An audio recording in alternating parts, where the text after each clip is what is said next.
Shalom, shalom, bien-aimés dans le Seigneur. Que Dieu soit glorifié pour sa parole de ce matin qui est tirée dans le livre d'Amos, chapitre 2, du 4e au 16e verset. Et nous allons répondre en dehors des questions habituelles. Nous allons répondre à la question numéro 1, 2 et 4.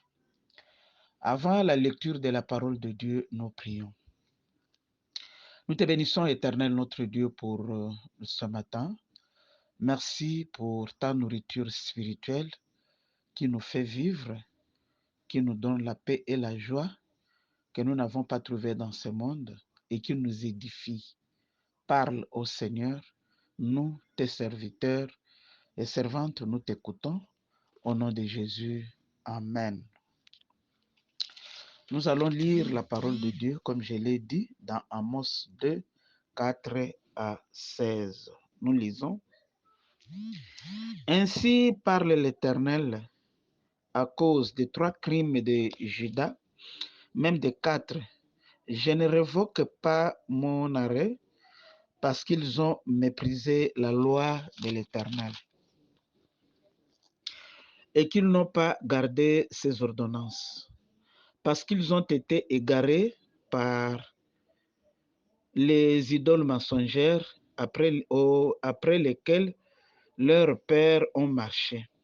J'enverrai le feu dans Juda et il dévorera les palais de Jérusalem. Ainsi parle l'Éternel. À cause des 3 crimes d'Israël, même des 4, je ne révoque pas mon arrêt, parce qu'ils ont vendu la justice pour de l'argent et les pauvres pour une paire de souliers. Ils aspirent à voir la poussière de la terre sur la tête des misérables.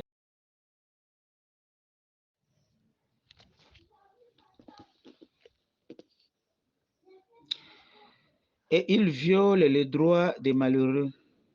Les fils et les pères vont vers la même fille afin de profaner mon saint nom. Ils s'étendent près de chaque autel sur des vêtements pris en gage et ils boivent dans la maison de leur Dieu le vin de ceux qu'ils condamnent.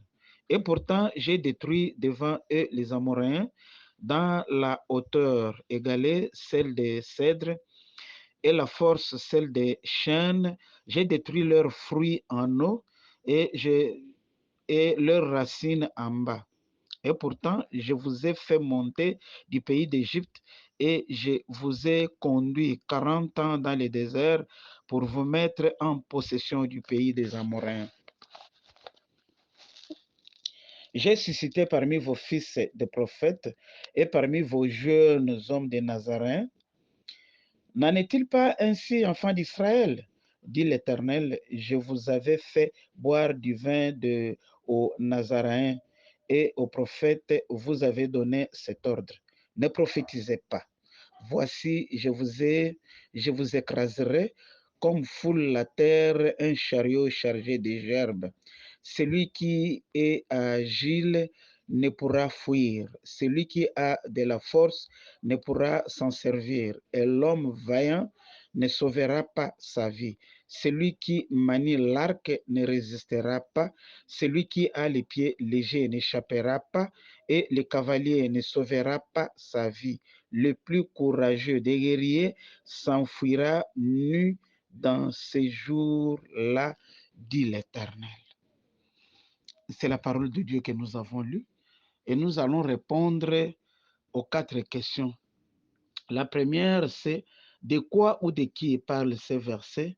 Est-ce que ce passage m'apprend quelque chose sur Dieu le Père, le Fils ou le Saint-Esprit? La 4e question, y a-t-il un ordre auquel obéir?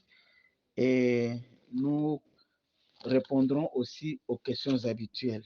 Quel verset m'interpelle le plus? Pour ma prière, y a-t-il quelque chose que Dieu me montre dont j'ai à me repentir, auquel croire cet ordre, pour lequel le remercier et le louer, pour lequel lui formuler ma demande? Ce sont celles-là les questions auxquelles nous allons répondre. Nous sommes sans oublier que les livres de Osée, Amos plutôt, nous parle Amos parle des enfants d'Israël qui ont oublié Dieu.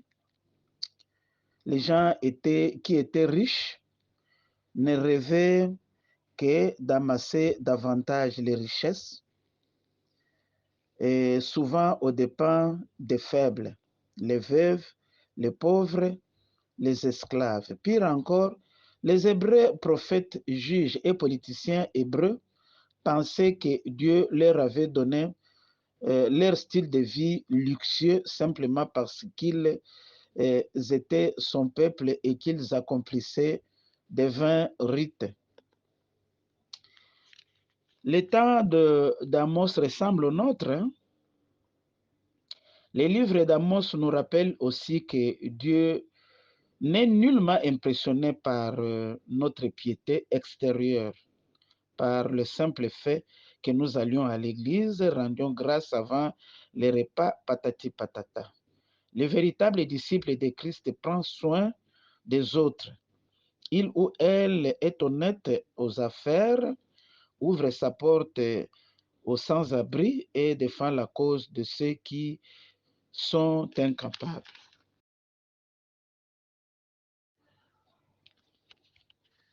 En tout cas, la communication est très mauvaise à Kinshasa. Nous allons nous battre. À la première question, de qui ou de quoi parlent ces versets? Ces versets parlent de l'Éternel qui se plaint du comportement des Hébreux. La deuxième question, c'est est-ce que ce passage m'apprend quelque chose sur Dieu le Père, Dieu le Fils ou Dieu le Saint-Esprit? Nous allons répondre à la deuxième question que ce passage que nous avons lu aujourd'hui, ce matin, nous parle de Dieu le Père qui aime la mise en pratique de sa parole, à l'exemple du commandement qu'il avait donné aux enfants d'Israël, Exode chapitre 20. Dans tous ces chapitres d'Exode 20, Dieu a donné la ligne de conduite aux enfants d'Israël comme à nous aujourd'hui. À la question numéro 4, y a-t-il un ordre auquel obéir? L'ordre auquel obéir, c'est la mise en pratique de ces ordonnances. Nous pouvons prendre comme référence, c'est 1 Samuel 15, 22, où la parole de Dieu dit l'obéissance vaut mieux que la graisse des béliers. L'obéissance vaut mieux que les sacrifices et la graisse des béliers. Pour nos questions habituelles, quel verset m'interpelle plus? Pour moi, le verset qui m'interpelle plus, c'est le verset 10, que je vais lire, s'il vous plaît. Et pourtant, je vous ai fait monter du pays d'Égypte et je vous ai conduit 40 ans dans le désert pour vous mettre en possession du pays des Amoréens. L'Éternel Dieu a toujours regretté le comportement des enfants d'Israël comme nous aujourd'hui. Pendant 40 ans dans le désert, Dieu les a conduits, il les a protégés pour les mettre au large. Il leur a donné la possession, mais les enfants d'Israël sont restés distraits comme nous aujourd'hui. Pour ce, pour ma prière, y a-t-il quelque chose que Dieu me montre? Bien sûr, que Dieu puisse me pardonner pour ma distraction et tout ce que j'ai fait dans ma vie et qui démontre que j'oublie tout ce que Dieu a fait pour moi dans ma vie. Donc j'ai à me repentir, comme je l'ai dit, que Dieu pardonne ma distraction, qu'il pardonne mes moments de faiblesse, qu'il me soutienne. Auquel croire et obéir, vraiment je crois que Dieu m'a fait passer de la mort à la vie, et il faut que j'obéisse à sa parole. Il faut que je puisse croire à sa parole et faire un effort d'obéir, pour lequel le remercier et le louer. Je loue l'Éternel, mon Dieu, qui m'a fait cette grâce de devenir sa fille. Aïe, je l'avais déjà dit qu'à Kinshasa aujourd'hui, la communication est très mauvaise, mais nous allons faire un effort de communiquer quelque chose. Le dernier point, c'est y a-t-il quelque chose pour lequel lui formuler ma demande? Ma demande est que moi, nous, le peuple de Dieu, nous, la population aujourd'hui, nous ne sommes pas différents des enfants d'Israël à l'époque du prophète Amos.